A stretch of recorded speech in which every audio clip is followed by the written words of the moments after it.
Hi, this is Ralph Zuranski. I'm on the phone with Richard Merbler. He's one of the top Rolfers in the world today.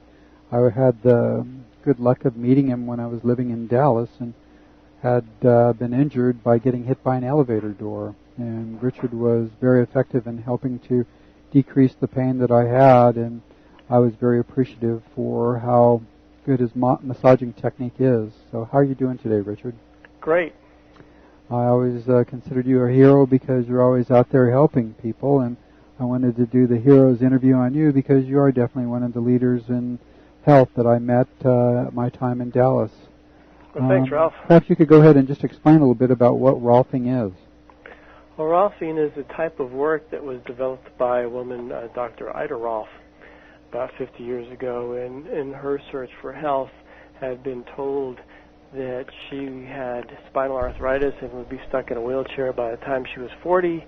And she was a very determined woman and decided to continue to investigate and realized that by manipulating connective tissue, which otherwise is called soft tissue or myofascia, which covers every structure in the body, muscles, bones, ligaments, tendons, nerves, that you can actually begin to sculpt the body and change the body from its old beat-up patterns and begin to actually balance and integrate structures so that it's all working together and so that health is at an optimal. You've helped a lot of people that were sort of hopeless cases, haven't you?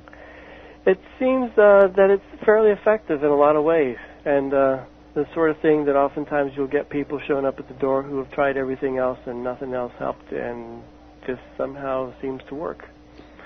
I think because it's looking at more of the origin of the problem rather than trying to stick a Band-Aid on it. Yeah, I'm sure that that's true. I know Rolfing was one of the dramatic changes that I experienced in my life on just changing my complete pattern of my body, how I was oriented in space after a lot of broken bones and back injuries, and doing tennis for most of my life. I guess I was pretty well tightened up from all that exercise. And I know that you really helped loosening everything up. So let me go ahead and ask you the first question. What is your definition of heroism? My definition of heroism is someone who is able to give of themselves in a very selfless manner. So in that respect, it covers a lot of territory. And oftentimes I think when we think of a hero, it's somebody who's given their life to save others. But I think in reality, it's people in everyday life that we meet that are able to just give themselves without expecting anything in return and trying to help others simply because they realize that people need help and they have the ability to do it and they make an effort to do so. I had a lot of health problems when I was a kid, and I created a secret hero in my mind that helped me deal with life's difficulties. Did you ever do anything like that? Not really. I think I had enough real heroes in my life, just in my own family, with my folks, who seem to give a lot. And I think, between immediate family and extended family with relatives, I just saw a lot of people doing things for others, and it sort of ingrained that idea that that's what you do when you have the gifts and talents to do things to help others, and you've got the time and ability to do so. Do it. What is your perspective on goodness, ethics, and moral behavior? That's what really seems to make our life worthwhile. And without any type of moral behavior, our lives seem to be sort of chaotic, and there seems to be a lack of focus, and people not only seem to wander, but maybe they begin to get involved in a lot of other things that become fairly negative because there seems to be more self-involvement, or you begin to do things simply because you want to do it or because you want to indulge yourself in any sort of whim that seems to surface. There's always been a question about sacrificing your life for others. One way is running into a burning building when you're pumped up on adrenaline to try and save somebody's life, and the other way is just sacrificing your life to help others within your sphere of family and friends. What do you think about that? Yeah, that's what it's all about, and that's where it starts. You know, it's one thing to do something because you're going to get a lot of attention and somebody's going to pin a medal on you, but it's another thing to continue to do routine things that actually seem to be pretty boring if you have to do it on a regular basis, but in fact actually is something that's very integral to the part of a family functioning well.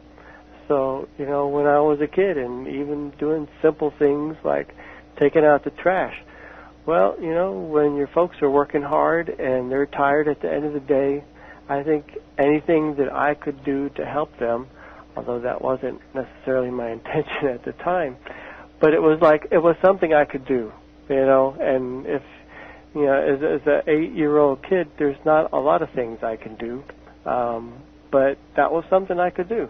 You know, things like scrubbing the floor for my mother whose knees hurt, you know, and it was easy for me to get on my knees when I was 15, 18 years old and scrub and wax the kitchen floor, and to me it was not a large accomplishment or anything that was really important, but for her it was a huge gift because this was something that she really wanted to get done, and if she had done it herself, she would be out of commission for a couple of days. So oftentimes it's the little bitty things that to yourself are not real significant, but yet to others maybe makes a big difference in their life and in others' lives. When was the lowest point in your life, and how did you overcome the obstacles that you're experiencing at that time? What did you do to change your life path? You know, probably the lowest point in my life was when our baby died. That was about 9 years ago. And she had Down syndrome and had a lot of health problems, and after 10 months had to have an open heart surgery and died a week later. And the amount of grief and sorrow that we experienced was tremendous, you know, almost overwhelming. It just kind of took our breath away. Certainly took our energy away, and it was, you know, just all you could do to get out of bed in the morning. And gosh, I remember that was in September that she died, and probably about 7 to 8 months later, it was during the summertime, my wife and daughter were involved in a church musical, and so they were going to a lot of rehearsals, and I'd come home from work and everybody would be gone. And they did that for about 6 weeks. And by the end of that period, I had come home to, I guess, maybe an empty house for so long that one night I came home and I was just extremely depressed. And the idea of suicide entered my mind. And, you know,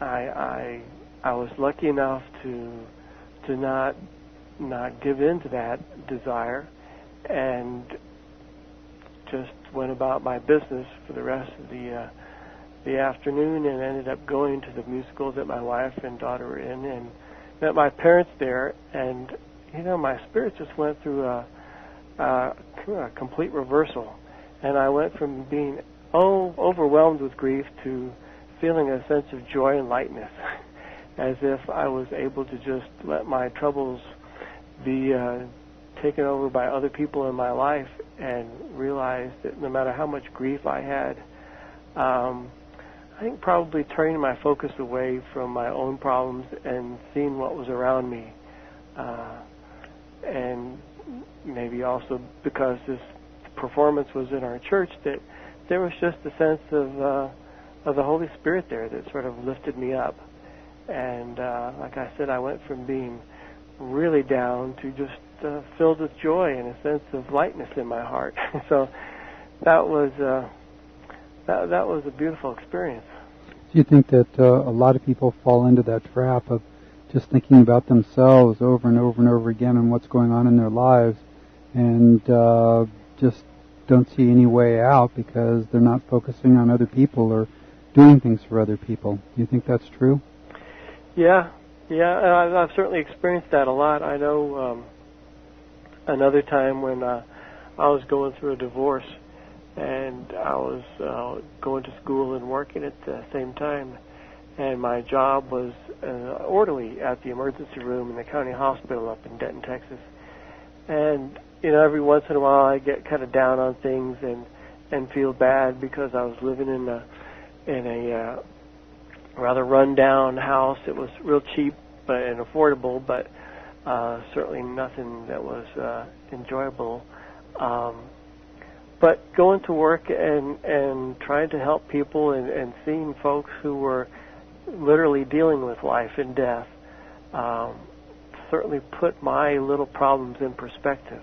and I would come home from work exhausted and at the same time sort of feeling as if I really didn't have any problems compared to what I was dealing with at work and what I saw other people dealing with. So the idea of probably letting your focus go away from yourself and giving yourself to others, not only helps other people, but like the saying goes, it's better to give than receive, and I think that's probably part of the essence behind that saying is because you do help yourself a lot when you're giving to others. Because you're letting go of your own problems when you do that, in a sense. Do you think that it's important to have a dream or vision that sets the course of your life? I can't hear you, Ralph. Do you think that it's important to have a dream or vision that sets the course of your life? I think it's essentially that's one of the essence that you really need to focus on and begin to develop a dream and a vision. Otherwise, you tend to keep doing the same things every day, and there is no sense of advancement or not to have any goals causes one to just sort of wander through the day. And no matter how much money you're making, if you don't have a sense of what's really important to you, so many people, I guess, will get caught up in things that will give them pleasure, and not that that's a bad thing, but if that's all you're doing is continually just feeding your desires. I've certainly met people who have told me that, after they've made millions of dollars and they reached the point where they could just not do anything, that after a year or two, they realize, that's kind of boring. And it leaves them feeling kind of empty. And unless there is some purpose in your life and some vision in which, I guess when you have a vision, it certainly will encompass more than your own sphere and begin to encompass others. That's what gives you probably the ability to keep on going. Do you think that it's important to have a positive view of setbacks, misfortunes, and mistakes? Yeah, that's easy to say and sometimes hard to do, especially when you get stuck in certain routines and you're just doing the same thing over and over again, or to do something for several years, realizing that at the end of that period, things will change. But it's hard enough for especially kids to work on a goal that they have to work with for a couple of weeks or even a few days. But to realize that you've got to make some sacrifices right now, and that possibly in a few years or in a decade things will change, that's not always easy to keep a positive attitude. And that's probably why it's important to be involved in some kind of church life or some kind of spiritual life. Otherwise, when you're just surrounded with a lot of secular things in your life, it doesn't tend to lift you up very much. You think it that doesn't give a lot of positive feedback. Do you think that the media and the movies and TV and radio focus too much on negative things that create fear? Well, fear sells a lot. We do a lot of things. As I talked to somebody one time, and they were talking about the stock market, and they said, well, the stock market is either driven by greed or by fear. And I think everybody in advertising has realized that fear will sell a lot, and certainly politicians realize that if you make your voters afraid of your opponent, then maybe they'll vote for you. Mm-hmm. Do you think that it takes courage to pursue new ideas? Yeah, it does. It's scary because it's going to create a change, and change is not always the sort of thing that creates comfort in our life. It often creates a sense of confusion. And certainly in my work as a Rolfer, when people come in and there's no clear one thing to start with, I've learned to try to be okay with being confused, in a sense of just keeping my focus open and not trying to get too caught up in the fact that I think I know what I need to do or that I don't know what I need to do, and just listen. Don't people, when they come in for Rolfing, don't they have a certain amount of fear? Because when you do work on them and change their posturing, everything seems to change, their emotions, their thought patterns.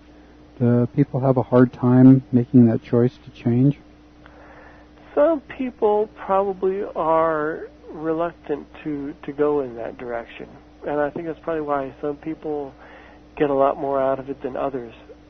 Some people seem to almost embrace change, and other people almost cower away from it, even if they're in pain. And the idea of change, the one aspect of it is that it could maybe release their pain. But in an odd way, it's almost as if they're thinking unconsciously that, well, at least I'm familiar with my pain, and even if it hurts, it's my pain. Mm-hmm. And the idea of not having pain then means that, well, then you've got responsibility to do other things because you won't have pain to fall back on and use as an excuse. Yeah. Well, were you willing to experience discomfort in the pursuit of your dream? I know you've always had the dream of being one of the best Rolfers in the world. Did it take a lot of willingness to go through a lot of discomfort to get to the level of skill that you're at now? Well, I don't know. For me, everything that I did with that was pretty exciting. And to realize the changes happening, for me, almost gave me more energy than anything else. Although I'm sure there are different aspects of the work that I'm still not very good at, and probably because of that, I will deny that I have a problem with it. So I think part of the problem that I'm facing, and maybe others as well, is really recognizing what areas are weak in our life and what areas do we need to work with. Because typically people will tend to continue to work on things that they're good at, and if something needs to be done that they're not good at, you tend to just neglect that.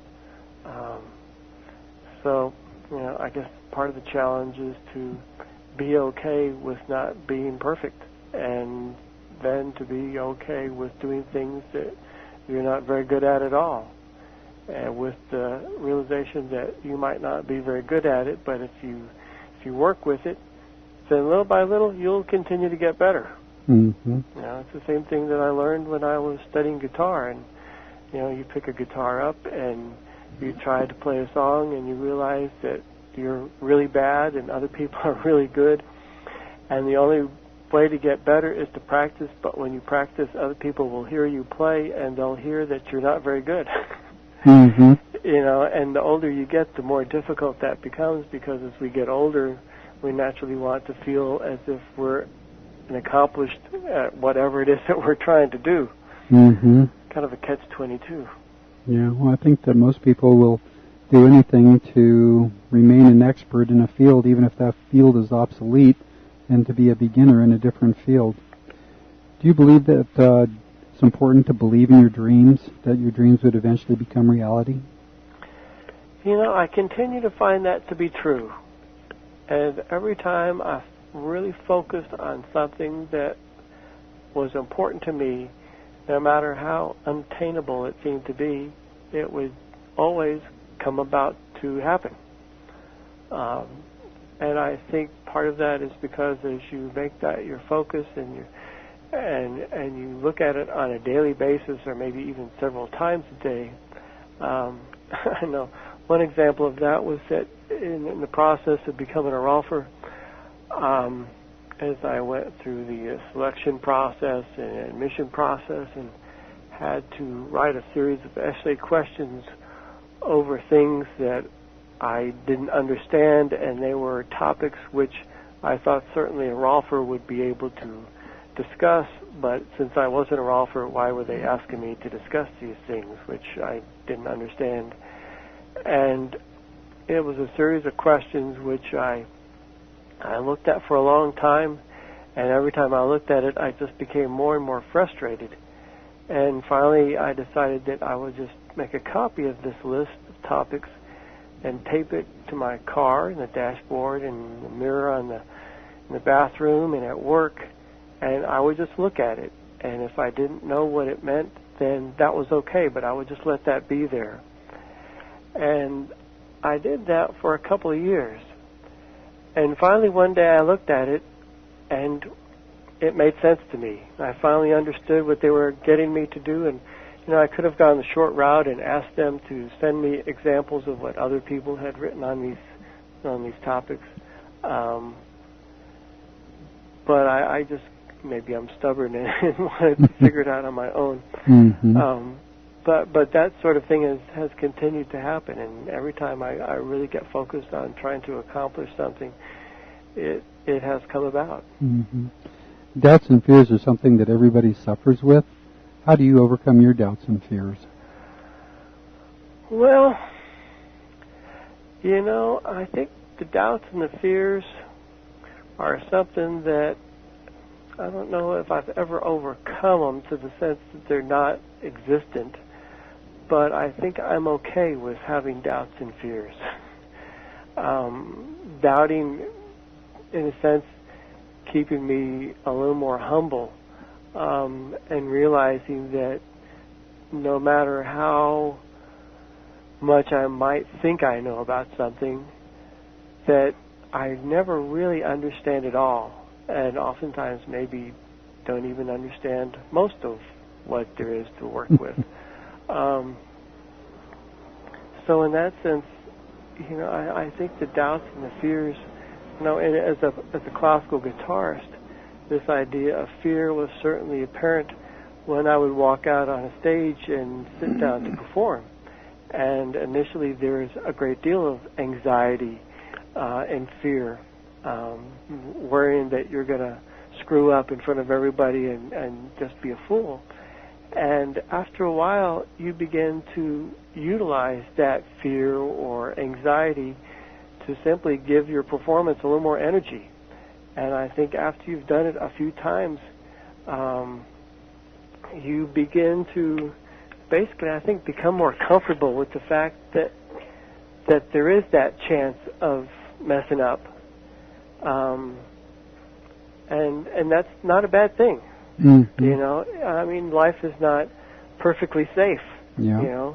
And it's like times like that I think, there is a lot of anxiety, but as soon as you pass through it, it's very exhilarating. Mm-hmm. Whether it's walking out on a concert stage, or whether it's, canoeing down rapids, or skiing down a mountain, or, involved in any type of activity in which, in a sense, you're putting something on the line and you're putting something that you value at risk.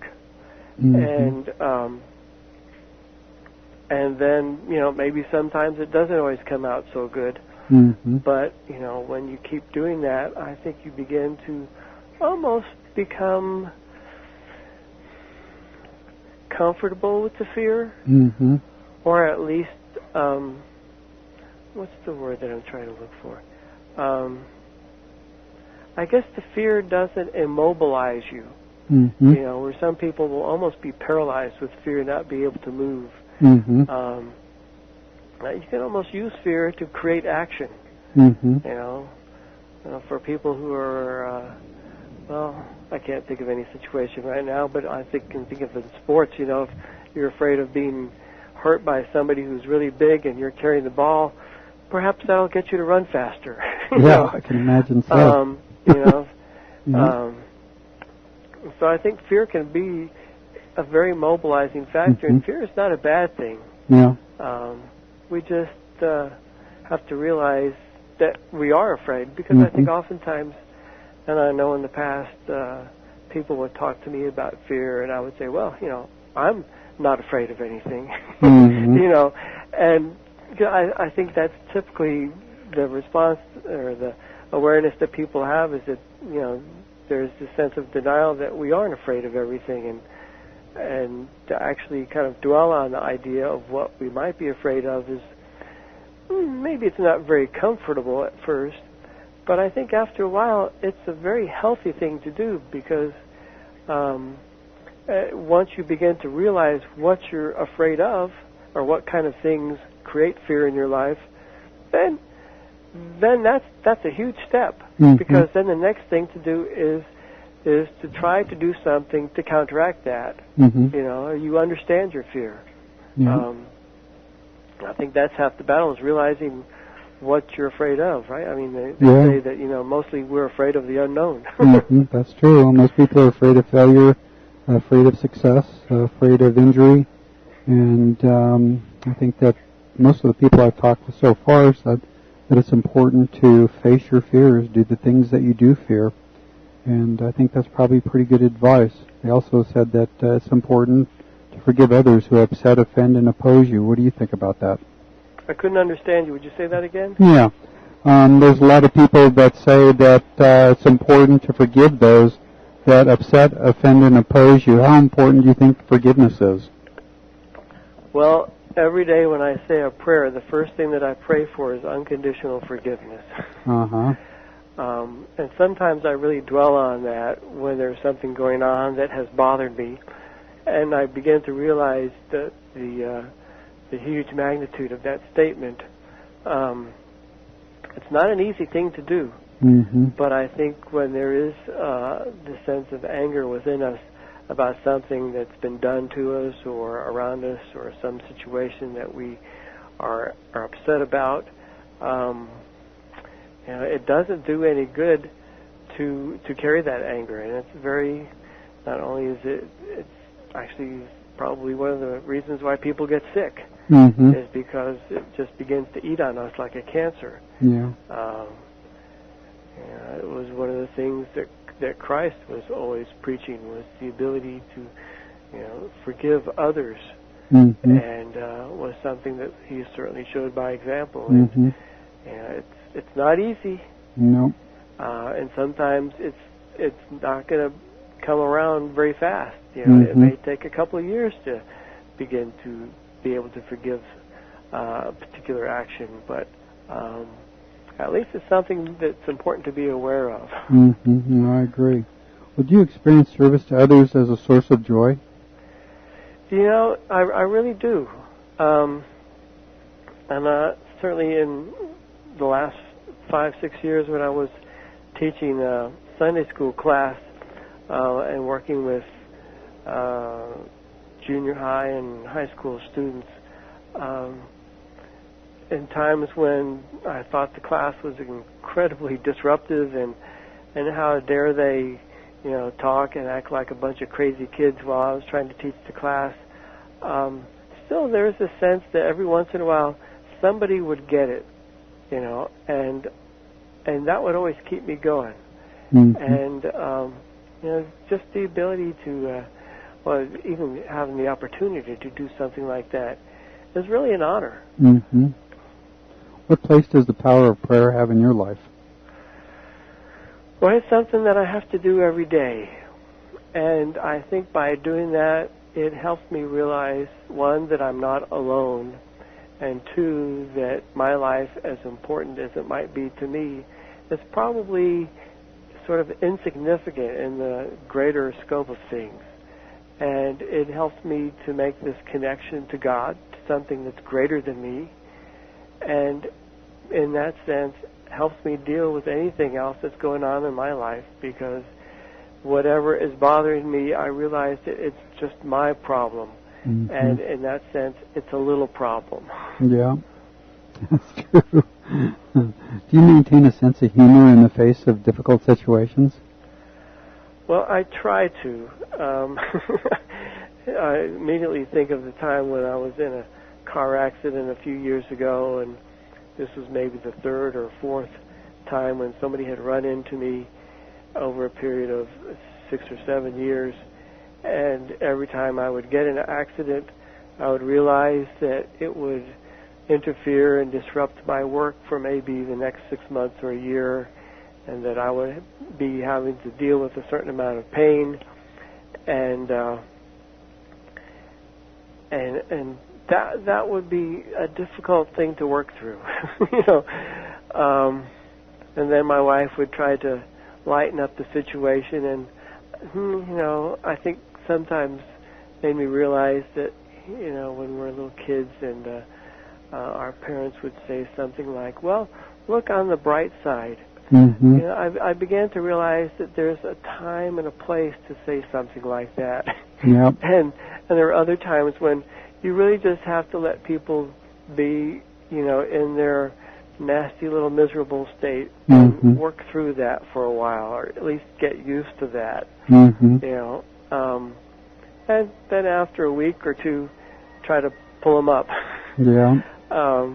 You know, sometimes you can do that faster than others. Mm-hmm. But, you know, that's when timing is everything. Yeah. And to be able to say the right thing at the right moment is really a gift and a talent. That's so true.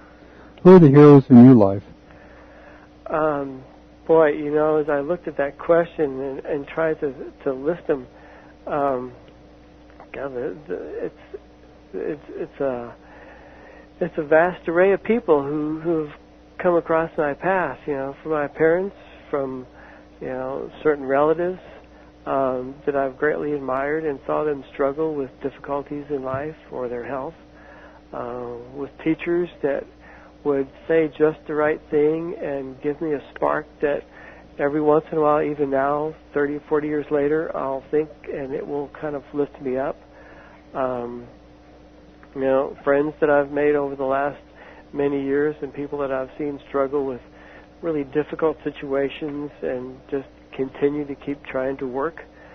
In that sense, I've really been blessed, because it's hard to think of any part of my life where I don't have just a vast number of heroes. Mm-hmm. The list is endless. Well, who do you feel are the heroes today that aren't getting the recognition that they deserve? Probably teachers, people working in hospitals, volunteers, people involved in church and in centers dealing with the homeless and the poor and the hungry, people who are basically doing the grunt work, you know, mm-hmm.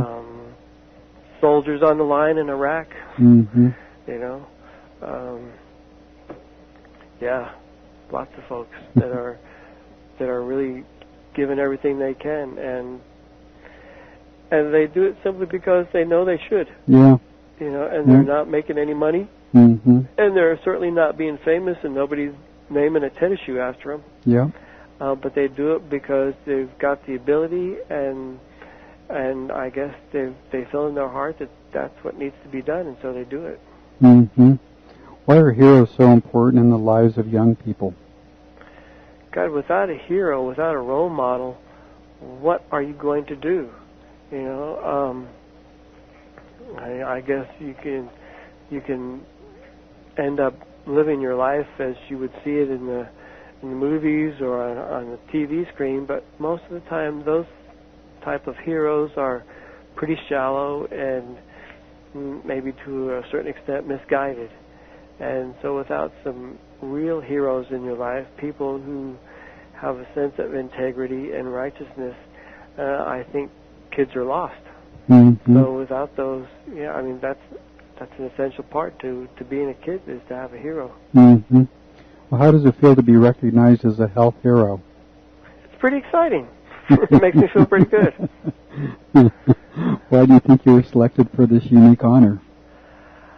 I guess because the work that I do is very valuable, and it's fairly unique, and requires a certain amount of hard work. It's not an easy thing to do. Mm-hmm. How are you making the world a better place? Yeah, I think the first thing that I do to make the world a better place is to try to make myself, or to try to be the best person I can be. Mm-hmm. And I think by doing that, just my example, if nothing else, oftentimes people will say a lot of things, but it depends on what they do, and if you could do things, and live your life in a certain way, I think more than anything else, that is a great gift to others, because it gives them maybe the inspiration to try to do those type of things in their life that are difficult, but they know they should do them. Mm-hmm. Do you have any good solutions to the problems facing society, especially racism, child and spousal abuse, and violence among young people?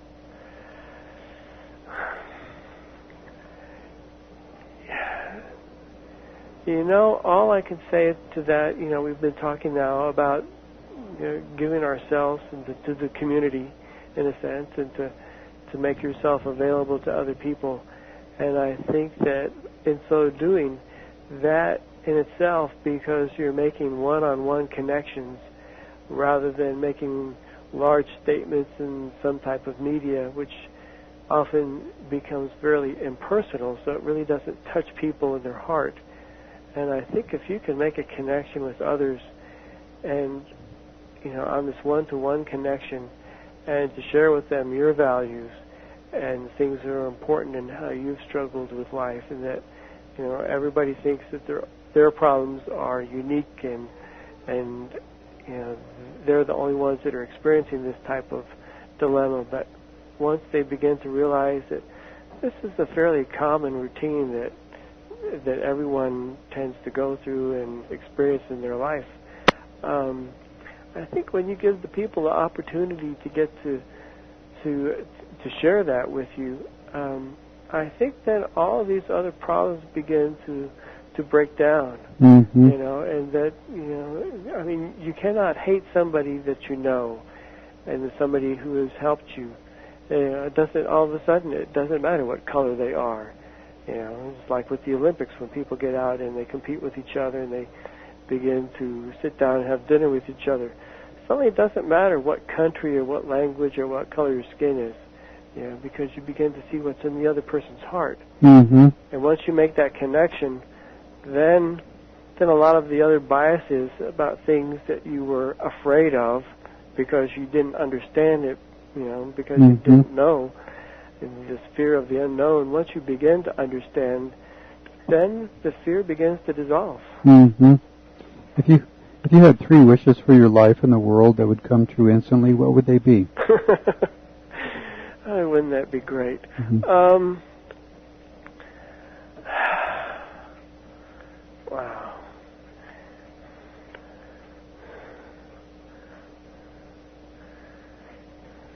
One person said he'd like to have an infinite number of wishes. Yeah, I suppose that would be the first wish, wouldn't it?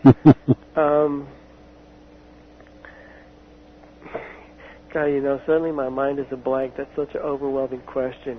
I know when I've looked at that in the past, I had a fairly quick reply. And now, maybe I think my old replies or answers were really a lot of hogwash. Yeah. Wow. The instant wish is peace. Maybe a good wish would be for the second coming of Christ. Uh-huh. And when I talk to other people about that, and all the things that they seem to focus on all the things that are supposed to happen before Christ comes, mm-hmm. which is not going to be pleasant. So they sort of want to put that off further and further, and I kind of like to get it over with. Yeah. Yeah. I don't know if I can answer that right now. Let's go on to the next one. What do you think about the Insert to Heroes program and its impact on youth, parents, and business people? I think it's a great idea, and the idea of being able to help people in the community who are in need of help, and blending professionals with kids who are at a very impressionable age and can maybe really gain some kind of an inspiration, or begin to realize that the problems that they experience are not that overwhelming, and that these are things that people for since the beginning of time have faced. Begin to realize that, oh, well, if they can do it, then I can do it. Mm-hmm. And hopefully that's what this program will do, is be able to give these people the ability and the energy to do something with their life. Mm-hmm. Because I look at everybody as being a very precious seed in this world, and if we can just nurture that seed the best we can, I think things will be great. Yeah, me too. Well, what do you think of the things that parents can do that will help their children realize they too can be heroes and make a positive impact on the lives of others?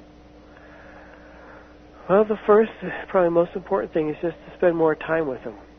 To go do things with them, to share, and as they're doing, whether they're going on trips or going on a hike or just working around the house, or whether they get involved in community projects and helping others, or like with our church where they'll go and go down to Mexico and help the people build a mission or help repair their homes. When you're together and working on a project like that, I think that gives you the opportunity to then begin to share some of your experiences and also listen to what's going on with others, so that the parents can maybe begin to develop a little bit better relationship with the kids, because it's something that takes a lot of effort. You can't just say, I'm going to do it and have it happen. So do you think that kids look at the examples of parents and adults more than just listening to their words? I think the words are pretty shallow and meaningless and empty unless they're backed up by some kind of substantial action. Yeah. So, unless some kind of action is taken, then whatever it is that the people say, it's not that important. And maybe, in fact, they just laugh at it because they realize that, people are saying one thing and yet they're doing something else. Well, Richard, I really appreciate your time. I know how busy you are and how hard these questions are, so I just wanted to tell you how much I appreciate you taking the time. And do you have any good advice for the young people in parting?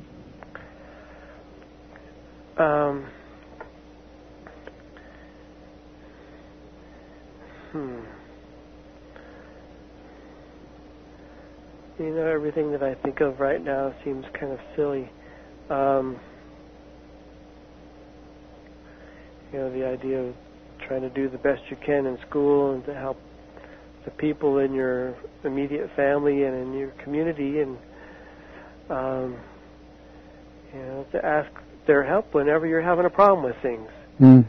And basically just to sit down and talk with people about the things that are bothering you, about the things that you're afraid of, about the things that you're unhappy about, and to pray. Yeah.